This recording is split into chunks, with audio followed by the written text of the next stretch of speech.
একঘেয়ে কড়াইশুঁটির কচুরি, মটর পনির এসব খেয়ে একদম বিরক্ত হয়ে গেছেন? তাহলে বানিয়ে নিন অসাধারণ স্বাদের এই মটরের নতুন পদ। নমস্কার, আমি রূপালী। রান্নার আনন্দ চ্যানেলে আপনাদের সবাইকে স্বাগত জানাই। আজকে আমি বানাবো কড়াইশুঁটির ধোকা। একবার হলেও বাড়িতে নিরামিষের দিনে এই পদটা আপনারা বানান, দেখবেন বাড়ির সকলের ভীষণ পছন্দ হবে। আর ভাত, রুটি, পরোটা যার সাথেই আপনারা খাবেন এটা ভীষণ ভালো লাগবে। অবশ্যই আমি বলবো বাড়িতে একবার হলেও এই পদটা বানিয়ে খান। আর বানানোর পর ঠিক কেমন লাগলো আমাকে কমেন্টে জানাতে ভুলবেন না। যদি ভালো লেগে থাকে তাহলে প্লিজ আমার চ্যানেলটিকে সাবস্ক্রাইব করে নেবেন আর লাইক শেয়ার করতে একেবারেই ভুলবেন না। তাহলে চলুন শুরু করা যাক। এখানে আমি ছোট বাটির 1 বাটি ছোলার ডাল সারা রাত জলের মধ্যে ভিজিয়ে রেখেছিলাম, তারপর খুব ভালো করে ধুয়ে নিয়েছি। এখানে আমি নিয়ে নিয়েছি হচ্ছে কড়াইশুঁটি। কড়াইশুঁটিটা কিন্তু 1 বাটি নিয়েছি। এখানে আমি ছোলার ডালটাও নিয়েছি 1 বাটি, আর কড়াইশুঁটিটাও নিয়েছি একই বাটিতে। তো পরিমাণটা আপনারা মনে রাখবেন যে 1 বাটি ছোলার ডাল হলে 1 বাটি কড়াইশুঁটি নিতে হবে। মিক্সার গ্রাইন্ডারের জারের মধ্যে আমি ছোলার ডালটাকে দিয়ে দিয়েছি। এর মধ্যে কিন্তু একটুও জল নেই, পুরো জল ছেঁকে দিয়েছি। তো এটাকে জল ছেঁকে দেবেন যাতে জল না থাকে। আর পেস্ট করার সময় যদি অসুবিধা হয় তাহলে খুব সামান্য জল দেবেন, খুব বেশি জল দেবেন না। ছোলার ডালটাকে আগে একবার হালকা করে একটুখানি ঘুরিয়ে নেব, তারপর এর মধ্যে কড়াইশুঁটিটা দেব, দিয়ে দুটো একসঙ্গে পেস্ট করে নেব। আচ্ছা আমি দেখাই, ছোলার ডালটাকে একবার আমি কিন্তু ঘুরিয়েছি। দেখুন এটা কিন্তু খুব ভালো করে হয়নি, এখনও দানা দানা আছে ছোলার ডালটা। তো এবারে এর মধ্যে আমি কড়াইশুঁটিটা দিয়ে দেবো। খুব সামান্য একটুখানি জল দিয়ে দিচ্ছি, একদম জল ছাড়া যদি হতে না যায় অনেক সময়, সেই জন্য দিয়ে দিলাম না। তো আমি খুব সামান্য এইটুকুনি চিনি দিয়ে দিলাম এর মধ্যে। তো এটাকে এবারে আবারও পেস্ট করে নেব ভালো করে। আমি পেস্টটা করে নিয়েছি। পেস্টটা দেখুন একদম পাতলা নয়, কিন্তু এটা টাইট আছে, কিন্তু খুব পাতলাও না আবার একদম ঘন নয়, কিন্তু টাইট না। দেখুন এখানে আমি ফ্রাইং প্যান নিয়ে নিয়েছি একটা, আর তার মধ্যে আমি 1 চামচ সাদা তেল দিয়ে নিয়েছি। খুব সামান্য একটুখানি হিং, খুব সামান্য দেবেন, বেশি দিলে কিন্তু তেতো হয়ে যাবে। আর একদম তেলটা গরম হলে দেবেন না, তাহলে কিন্তু পুড়ে যাবে এটা। তো এটা দিয়ে দিলাম। এবার এটার মধ্যে এই যে পেস্টটা আছে সেই পেস্টটা দিয়ে দেবো।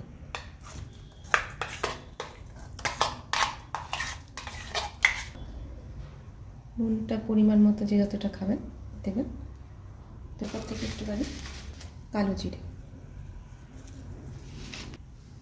এবার এটাকে তেলের মধ্যে একটু নাড়াচাড়া করে ভাজা ভাজা করে নেবো হালকা। খুব বেশি তেল দেওয়ার দরকার নেই, 1 চামচ তেল দিলে কিন্তু এটা হবে। খুব বেশি তেল দিলে একদম তেল তেল হয়ে যাবে, সেই জন্য খুব বেশি তেল দেওয়ার দরকার নেই। আর এটা ততক্ষণ পর্যন্ত নাড়তে হবে ততক্ষণ না এটা এই প্যানটা ছাড়ছে, এই পেস্টটা একদম এটা কিন্তু শুকিয়ে যাবে।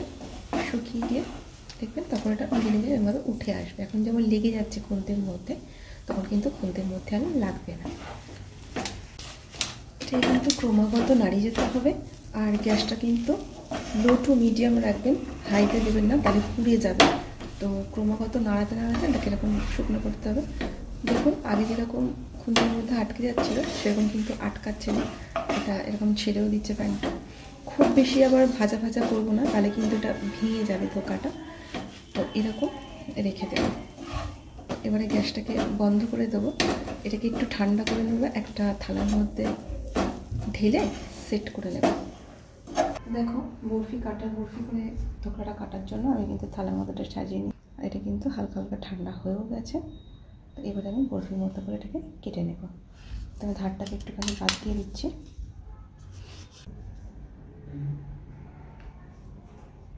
একটু মোটা রাখবে, পাতলা হলে তো ভেঙে যাবে, সেজন্য একটু মোটা মোটা রাখবে এটাকে।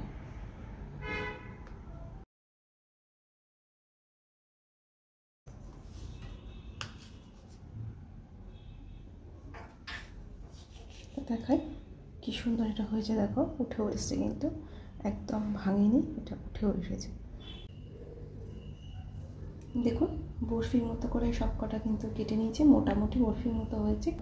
আর এইটুকুনি রেখে দিয়েছি, এইটুকুনি বেঁচে আছে, এটাকে ফেলবো না, এটাকে কিন্তু আমরা গ্রেভির মধ্যে ব্যবহার করব। আচ্ছা, আমি মিক্সার গ্রাইন্ডারে জারটা আবারও নিয়ে নিয়েছি। তো এবারে আমি এর মধ্যে দিয়ে দিচ্ছি আদা।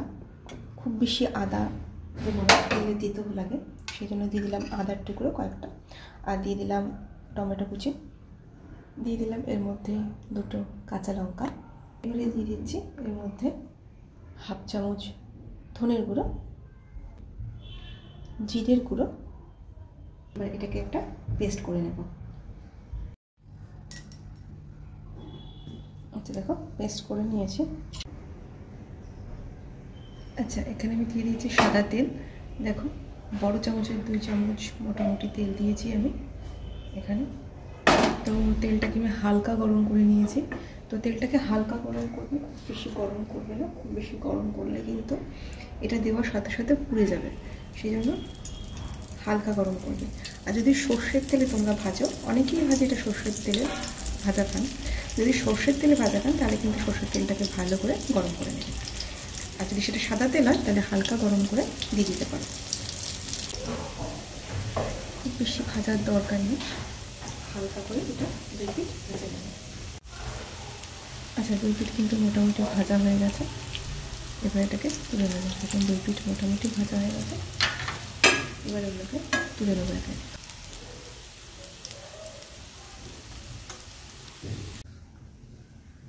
গোটা জিরে, এর মধ্যে দিয়ে দিচ্ছি হিং। আচ্ছা, কেউ চাইলে এর মধ্যে কাজু বাদাম বাটা, চারমগজ বাটা এগুলো দিতে পারেন, কোনো অসুবিধা নেই তাতে। 1/2 চামচ কাশ্মীরি লাল লঙ্কার গুঁড়ো, সের থেকেও কম হলুদ গুঁড়ো, সামান্য একটুখানি চিনি,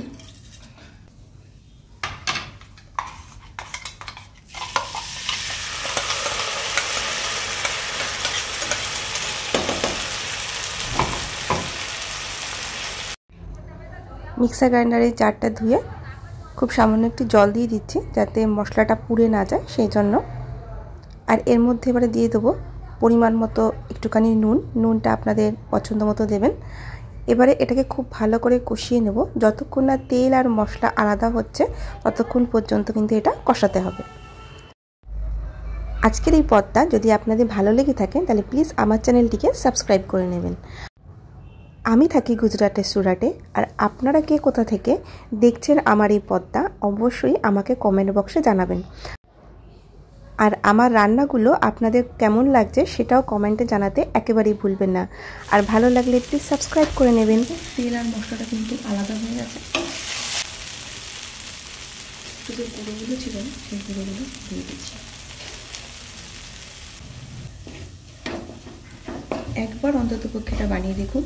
রুটি, ভাত, পরোটা যার সাথেই খাবে নিরামিষ দিলে অসাধারণ লাগবে কিন্তু এটা খেতে। তো এবারে এর মধ্যে আমি দিয়ে দেবো পরিমাণ মতো জল। খুব বেশি জল দেবো না, দিয়ে দিচ্ছি পরিমাণ মতো একটু নুন,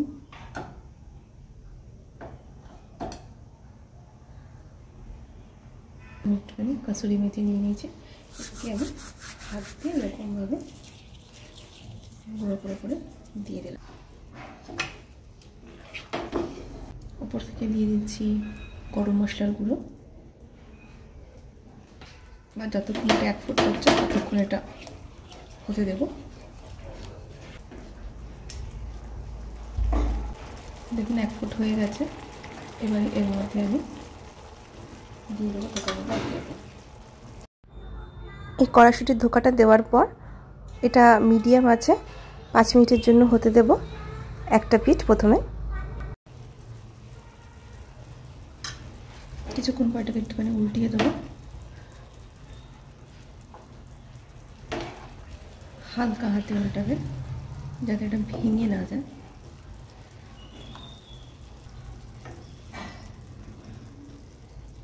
তো খুব ভেঙে দিয়ে এটাকে হতে দেবো। আচ্ছা, এটা কিন্তু হয়ে গেছে। এবারে বন্ধ করে দেবো, এটা খুব বেশি শুকিয়ে যাবে। তো বন্ধ করে দিচ্ছি। এবার এটাকে সার্ভ করবো। তো দেখুন আমি সার্ভ করেছি। আজকের রেসিপিটা কেমন লাগলো আমাকে কমেন্টে অবশ্যই জানাবেন। আমি বলবো বাড়িতে একবার হলেও নিরামিষের দিনে এটা বানিয়ে খান, ভীষণ ভালো লাগবে। রুটি, পরোটা, ভাত যার সাথেই খান না কেন, আর বাড়ির সকলেরও ভীষণ পছন্দ হবে। তো আমি বলবো একবার অবশ্যই বানান। আর বানানোর পর কেমন লাগলো এটা কমেন্টে অবশ্যই আমাকে জানাবেন, একদমই ভুলবেন না। আর যদি ভালো লেগে থাকে তাহলে প্লিজ আমার চ্যানেলটি সাবস্ক্রাইব করে নেবেন। দেখা হচ্ছে পরবর্তী আবার একটা নতুন রেসিপির সাথে আপনাদের সাথে। ভালো থাকবেন, সুস্থ থাকবেন, সকলেই সাবধানে থাকবেন। সকলকে ধন্যবাদ আমার এই রেসিপিটা পুরো দেখার জন্য। নমস্কার।